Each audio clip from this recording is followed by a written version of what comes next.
ఎన్నడూ ఉద్యమాలు పోరాటాలు అంటే పెద్దగా తెలియని మనం ఒక 10 లక్షల మంది హైదరాబాద్ నగరాన్ని దిగ్బంధం చేశాం. 1996లో 10 లక్షల మంది హైదరాబాద్ నగరాన్ని దిగ్బంధం చేశారు. ఎవరు? సింగిల్ మాదిగలే. ఒక లక్ష్యం కోసం, ఆ లక్ష్యాన్ని చేరుకోవడానికి, ఆ దిగ్బంధం చేయడానికి మందకృష్ణన్న అనే ఒక నాయకుడు మనకు నాయకత్వం వహించాడు.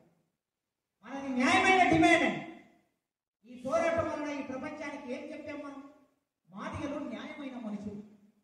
నాకు తెలిసి మాదిగలు అన్యాయం చేశారని ఈ సమాజంలో ఎవరు అన్నారు.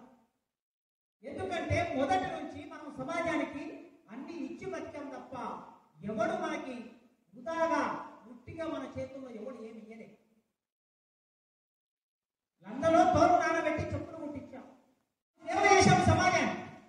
సచ్చిన పశువు వాళ్ళ ఇంటి ముందర ఉంటే ఆ పశువు వచ్చి దుర్గంధం వస్తే ఆ పశువుని తీసుకెళ్లి ఊరి బయట పడేసినాం. ఊరును శుభ్రంగా ఉంచాం మనం. ఊరంతా రోగాలు వచ్చి చచ్చిపోతారేమని చెప్పి ఆ ఊరిలో ఉన్న అన్ని కులాలకి రోగాలు రాకుండా చచ్చిన పశువులను తీసుకెళ్లి ఊరికి దూరం చేశాం. అంటే ఊరికి సేవ చేశాం. మనం కాలికి ముళ్ళు గుచ్చకుండా చెప్పులు కుట్టించాం. మనం చెప్పులు కుట్టిస్తే వాటిని గింజలు పెట్టుండొచ్చు. మన ఊరిని శుభ్రం చేస్తే వాటికి అన్నం పెట్టిండొచ్చు. మనం పని చేస్తే వాళ్ళు మనకిచ్చారు. అందుకోసమే ఊళ్ళో ఉన్న సబ్బండ జాతి, సబ్బండ కులాలకి మనం ఏమిచ్చాం? మన దగ్గర ఉన్న శ్రమని వాళ్ళకి ఇచ్చాం. ఊరిలో ఎవడు చచ్చిపోయినా సరే మనం డబ్బు కొడితేనే శవం లేవాలి. మన డబ్బు లేకుండా శవం చేసే అవకాశం. ఊళ్ళో ఏం పెళ్లి జరగాలన్నా ఏ ఇంట్లో ఇప్పుడంటే ఇంట్లో వచ్చాయి, వేడి మేళాలు వచ్చాయి. వేడి మేళాలు రాకముందు 30 ఏళ్ల కింద, 40 ఏళ్ల కింద, 50 ఏళ్ల కిందట మన డబ్బు లేకపోతే ఆ ఊరిలో ఏ కళ్యాణం జరగదు. దేవుడు బయటికి రావాలన్నా, పెళ్లి జరగాలన్నా, శవం పోవాలన్నా మన డబ్బే. చెప్పు కొట్టాం, డబ్బు కొట్టాం, ఊరును శుభ్రం చేశాం. మనం లేకపోతే ఊరు లేదు. అందుకే ఉత్పత్తిలో మనం భాగమయ్యాం. ఆ ఉత్పత్తిలో భాగమయ్యాం కనుక మనం చేసిన శ్రమకి తగిన ఫలితం ఇవ్వకుండా మనం దోపిడీ చేసింది ఊరు. అందుకే ఎవరికి మనం రుణపడి లేము. మనకే వాడు రుణపడి ఉన్నాడు. గురంజాషువ రాశాడు, భరతవీరుని పాదము కందకుండగా, భరతవీరుని పాదము కందకుండగా చెప్పులు కుట్టి జీవనము చేయు నిరాకరింపలేదెన్నడు అప్పు పట్టని సుమి భరతావని వాని సేవకు అని రాశాడు. ఓ భరతవీరుడా, నీ పాదము కందకుండగా చెప్పులు కుట్టి జీవనం చేశాం. నిరాకరింపలేదన్నాడు. ఎన్నడన్నా మనం నిరాకరించాము? నిరాకరిస్తే వాళ్ళు ఊరుకుంటారా? సన్న చెప్పు కుట్టించారని చెప్పాడు కదా ఆ దొరలు, ఆ రెండు. వాళ్ళు ఊరుకుంటారా చెప్పు కుట్టకపోతే? మన కాలుకు చెప్పు లేకపోయినా సరే వాడి కాలుకు చెప్పు కుట్టించాం. అందమైన చెప్పు కుట్టించాం. మెత్తని తోలుతో చెప్పు కుట్టించాం. ఆ చెప్పులో కిర్రు కర్రు శబ్దం రావడానికి కొబ్బరికాయ పెట్టి చెప్పు కుట్టించాం. ఎన్ని రకాల, ఇంత గొప్ప అందమైనటువంటి ఒక కళాత్మక శక్తి మన దగ్గర ఉన్నది. ఇంత పని చేస్తే మనల్ని దోపిడీ చేశారు వాళ్ళు. ఆ దోపిడీ చేసినటువంటి వాళ్ళు మనకు రుణపడి ఉన్నారు తప్ప అప్పు పట్టదు సుమి భరతావని అన్నాడు గురంజాషువ. ఈ దేశం అంతా అప్పు పట్టుంది. వాడు జీవితాంతం సేవ చేసుకున్న మన హక్కు తీర్చలేడు. ఎందుకంటే మనిషి శరీరంలో పాదం కింద ఉంటుంది. పాదాన్ని తక్కువ చూస్తారు. మనిషి తన శరీరంలో భాగమైన తన పాదాన్ని, కాలి పాదాన్ని తక్కువ చూస్తే ఆ కాలి పాదాన్ని తక్కువ చూసిన కాలి పాదాన్ని రక్షించడానికి చెప్పు కుట్టించాము. కనుక మనం చాలా గొప్ప అనే విషయాన్ని జాస్తో చెప్పాడు. అట్లా చేసిన మనం ఈ దేశంలో ఎవరినైనా అడుక్కొని బతకలే, పని చేసి బతికినాం.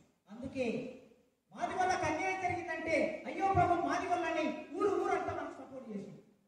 ఎన్నడూ నోరు తెరిచి అడగలేదు మాది వాళ్ళు. ఇవాళ అడిగారు, మాకు న్యాయం కావాలి, సామాజిక న్యాయం కావాలి. ఈ రాష్ట్రానికి సామాజిక న్యాయం అనే భావనని చూపించింది ఎవరయ్యా అంటే మాదిగలే. అన్ని రకాలుగా సామాజిక న్యాయం, అన్ని కులాల్లో సామాజిక న్యాయం. ఎవడు ఎక్కువ తినొద్దు, ఎవడు తక్కువ తినొద్దు అనే ఒక సామాజిక సూత్రాన్ని మనం ప్రచారం చేశాం.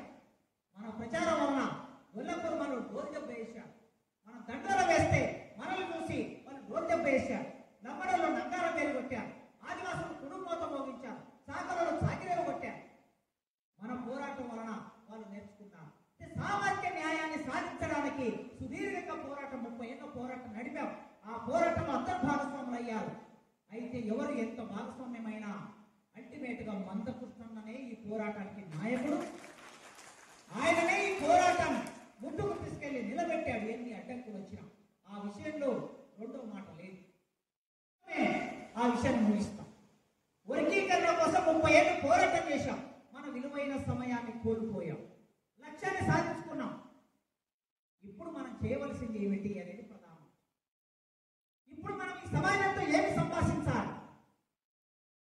నేను యూనివర్సిటీలో ఉంటా, ఊళ్ళల్లో అప్పుడు మీటింగ్లో వెళ్తూ ఉంటా, చూస్తూ ఉంటా. అనుకోకపోతే మీకు విషయం చెప్తా. అనుకోవద్దు కూడా. నేను చెప్పకపోతే ఎవరు చెప్తారు? నేనే చెప్పాను. వేరే వాడు చెప్పలేడు, ఆ ధైర్యం చేయలేడు, వేరే కులం వాడు చెప్పలేడు. నాకు హక్కు ఉంది. ఎందుకు హక్కు ఉందంటే నేను మీ బిడ్డని, మీ తమ్ముడిని, మీ అన్నని. ఈ ఉద్యమంలో నేను భాగమయ్యాను 30 ఏళ్ళుగా, కనుక నాకు సర్వహక్కు ఉంది. ఏం చెప్పాలి? నేను క్రమశిక్షణ లోపించింది మనలో. క్రమశిక్షణతో చెప్పులు కొట్టి డప్పులు కొట్టి జీవించిన మన పూర్వం, మన తాతలు, ముత్తాతలు, తల్లిదండ్రులు క్రమశిక్షణ మారు పేరు మనమే. ఎన్నడూ ఎవరి దోపిడీ, ఎన్నడూ పల్లెత్తు మాట అనలే, అన్యాయంగా ఎవరిని దూషించలే. పనిచేసి బతికాం, తల వంచుకొని బతికాం, దోపిడికి గురి అయ్యాం. 10 రోజుల్లో చెప్పులు ఉట్టి తెచ్చిస్తామంటే 10 రోజుల్లో చెప్పులు ఉట్టి ఇచ్చాం. అది మన క్రమశిక్షణ. నీకు టైంకి వచ్చి డబ్బు కొడతామంటే టైంకి డబ్బు కొట్టాం. అది మన క్రమశిక్షణ. సచ్చిన శవాన్ని 100 వరకు తీసుకెళ్ళాం, సచ్చిన పశువును తీసి పక్కన పడేసాం. ఈ క్రమశిక్షణ మన పూర్వం నుంచి మనం కప్పినటువంటి ఈ క్రమశిక్షణ సమాజానికి క్రమశిక్షణ పోయింది. ఈ దేశంలో క్రమశిక్షణ సమాజానికి కోల్పోయింది. అందులో మనం భాగం కనుక మనం కూడా కోల్పోయాం. మనం కొద్దిగా ఎక్కువ కోల్పోయాం. పై కులాల వాళ్ళకి క్రమశిక్షణ లేకపోతే నష్టమేం లేదు. వాళ్ళ తాత ముత్తాతలు సంపాదించిన డబ్బు ఉంటుంది, బతుకుతారు. మనకు క్రమశిక్షణ లేకపోతే మనం కోల్పోతాం, ఎదగలేము. మనిషి ఎదగడానికి క్రమశిక్షణ మొట్టమొదటి మెట్టు. వరభూషణ్ గారు ఐఏఎస్ ఆఫీసర్ అయ్యారంటే క్రమశిక్షణతో చదవకపోతే ఐఏఎస్ ఆఫీసర్ ఎట్లా అవుతాడు? కాలేదు. అన్న అడ్వకేట్ అయ్యారు అయ్యారంటే, సార్ ఎంఈఓ అయ్యారంటే క్రమశిక్షణ లేకపోతే ఎట్లా అవుతాం? ఈ క్రమశిక్షణ మన సమాజానికి నేర్పాలి. మీరు తల్లిదండ్రులుగా ఉన్నవారు లేదా అన్నదమ్ములుగా ఉన్నవారు, మీరు పొద్దున్నే ఇంట్లో నిద్ర లేవటం, ఉదయాన్నే ఇంట్లో నిద్ర లేవటం అనేది మన జీవితంలో మొట్టమొదటి అంశం. అడిగితే వాళ్ళందరూ ఏం చెప్పారో తెలుసా? వడ్డీ వ్యాపారం చేస్తున్నాము అని. చాలాన వడ్డీ, బాలాన వడ్డీ, 10 పైసల వడ్డీ, 5 పైసల వడ్డీ, పైసా వడ్డీ, వడ్డీ వ్యాపారం చేస్తున్నాం. దాదాపు ఆయన ఎవరో ఏం చెప్పాడో తెలుసా? ఈ పనికి మాలిన వడ్డీ వ్యాపారం బంద్ చేసి మీరు ఏం చేయండి అంటే, మీ దగ్గర 1000 ఉంటే, 1,00,000 ఉంటే బ్రిటిష్ వాడితో స్నేహం చేసి వాడు పెట్టిన కంపెనీలో మీరు వాటాదారులుగా మారండి అన్నాడు. మీరు కంపెనీలు పెట్టండి, 10 మంది కలిసి ఒక కంపెనీ పెట్టండి. మీ చేత కాకపోతే 10 మంది కలిసి బ్రిటిష్ వాడితో భాగస్వామ్యం కంపెనీ పెట్టండి, వ్యాపారం చేయండి, వడ్డీ వ్యాపారాలు మానేయండి అన్నాడు. ఆ రోజు 150 సంవత్సరాల కిందట దాదాపు 9 రోజులు వడ్డీ వ్యాపారం మానిపిస్తే వీళ్ళని ఇవాళ మార్వాడీలు, బనియాలు మొత్తం భారతదేశాన్ని తమ చేతుల్లో పెట్టుకున్నారు. ఆదాని, అంబానీ ఎక్కడి నుంచి వచ్చింది? తమ చేతుల్లో పెట్టుకున్నారు. ఆర్థిక క్రమశిక్షణ మనకుందా? ఇవాళ పని చేస్తాం, 1000 రూపాయలు వస్తుంది. 1000 రూపాయలు రాగానే మొట్టమొదలు అందులో 300, 200 వైన్ షాప్కి వెళ్ళిపోతాయి. ఆ తర్వాత ఒక కిలో చికెన్ కొనుక్కొని ఇంటికి వెళ్ళి తినాలి. ఏం మిగులుతుంది చివరికి? మనకి ఆర్థిక క్రమశిక్షణ అనేది చాలా ప్రాథమిక స్థాయి నుంచి మొదలు కావాలి. ఉద్యోగుల వరకు మన ఉద్యోగులు ఎవరైనా సరే, పై కులాల వాళ్ళు చూడండి జాగ్రత్తగా, భూములు కొని పెడతారు, బంగారం కొని పెడతారు. భూములు బంగారం కొని పెట్టడానికి కావలసిన ఆలోచన విధానం మారాలి. ఆర్థిక క్రమశిక్షణలో మనం ఏం చేస్తాం? ఫాల్స్ ప్రెస్టేజ్ ఉంటుంది. ఫాల్స్ ప్రెస్టేజ్ ఎవరికి వస్తుందా? ఫాల్స్ ప్రెస్టేజ్ ఏమిటి? దానివల్ల ఏం లాభం వస్తుంది? ఎదురింటి మంగళ గౌరి వేసుకున్న గొలుసు చూడు, ఆ మంగళ గౌరి గొలుసు వేసుకున్నది, మనం 2 గొలుసులు వేయాలి అన్నట్లు ఎదుటోడు బర్త్డే పార్టీ చేశాడు, 1,00,000 రూపాయలు ఖర్చు పెట్టాడు. మనం ఏం చేయాలి? 2,00,000 ఖర్చు పెట్టాలి. ఏమొస్తుంది? 2,00,000 ఖర్చు చేస్తే ఏమొస్తుంది? ఆ డబ్బులన్నీ వ్యాపారస్తుల చేతిలోకి వెళ్ళిపోతాయి, నీవు నష్టాల్లోకి వెళ్ళిపోతావు. 2,00,000 పెట్టి 2 తులాల బంగారం కొని పెడితే నీ బిడ్డకిస్తే 5 ఏళ్ల బిడ్డ 20 ఏళ్ల బిడ్డ అయ్యేసరికి 2,00,000 10 లక్షలు అవుతుంది. ఇది ఆర్థిక క్రమశిక్షణ. 2,00,000 పెట్టి బర్త్డే పార్టీ చేసే బదులు ఇంకొక 3 లక్షలు ఖర్చు చేసి ఎక్కడికో దూరం వెళ్ళి ఒక 100 గజాల భూమి కొనగా పడే 15 ఏళ్ల తర్వాత నువ్వు పెట్టిన 5 లక్షలు అది 20 లక్షలు అయితే 30 లక్షలు అవుతుంది. ఎక్కడికి వస్తాయి డబ్బులు? ఎట్లొస్తాయి? ఆర్థిక క్రమశిక్షణ లేకపోతే పండుగని, పబ్బమని, జాతరని, ఆదివారం అని, మైసమ్మ దగ్గరకని, ఎల్లమ్మ దగ్గరకని, పుల్లమ్మ దగ్గరకని, బొట్టాయి పండుగని మొత్తం ఖర్చు పెట్టేస్తాం. తాగు తందనాలు. ఈ ఖర్చు పెట్టి డబ్బు ఎక్కడికి పోతుంది? వై తాగితే వాడి వ్యాపారస్తుడు, కొబ్బరికాయ కొట్టే ఆ వ్యాపారస్తుడు, ఊదిబత్తీలు అంటే ఆ వ్యాపారస్తుడు, బట్టలు అంటే ఆ వ్యాపారస్తుడు, వాడు బాగుపడుతున్నాడు, మనం నష్టపోతున్నాం. కనుక ఆర్థిక క్రమశిక్షణ లేకుండా మన సమాజం బాగుపడదు. ఏ మాట చెప్పండి, చెప్పగా చెప్పగా చెప్పగా కొద్ది మంది అయినా మారుతారు. ఆ మార్పు రావాలి. చిట్ట చివరికి దయచేసి మద్యము తాగటం అనే అలవాటును ఈ రోజు నుంచి చైతన్యం అంటే వెంకటేశ్వరరావు పెట్టిన చైతన్యం అంటే ఆ చైతన్యం ఈ రోజు నుంచే మొదలు కావాలి.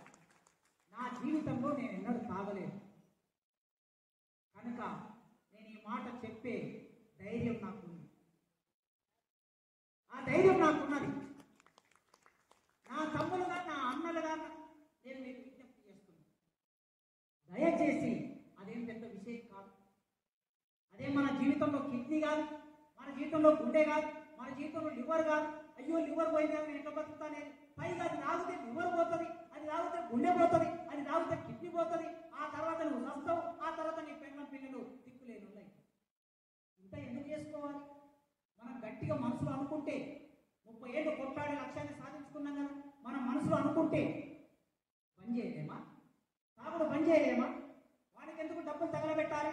రోజుకు 200 ఖర్చు పెడితే రోజుకు 200, 30 రోజులకి ఎన్ని? 6,000 రూపాయలు. సంవత్సరానికి ఎన్ని? 72,000. బంగారం ధర ఎంత? 1,00,000 రూపాయలు. 30 తుల బంగారం వస్తుందండి. 30 తుల బంగారం జస్ట్ నువ్వు తాగుడు మానేస్తే. కనుక దయచేసి తాగుడు మానేయండి. మనిషిని విధ్వంసం చేస్తుంది అండి, లొంగిపోయేటట్లు చేస్తుంది, బానిసం చేస్తుంది. వాడు మనల్ని బానిసలుగా మార్చడానికి గంజాయి అలవాటు చేస్తున్నారు, మత్తుపానీయాలు అలవాటు చేస్తున్నారు, తాగుడు అలవాటు చేస్తున్నారు. ఈ రోజు నుంచి వెంకటేశ్వర్లు గ్రామ గ్రామాన ఇది ఒక చైతన్యంగా మీరు ప్రారంభం చేయండి. తప్పనిసరిగా మీ తమ్ముడిగా, మీ అన్నగా నేను చెప్పిన ఈ మాటను మన్నించి మీరు పాటిస్తారని కోరుకుంటూ మీ అందరికీ జై భీమ్ వందనాలతో ముగిస్తున్నాను.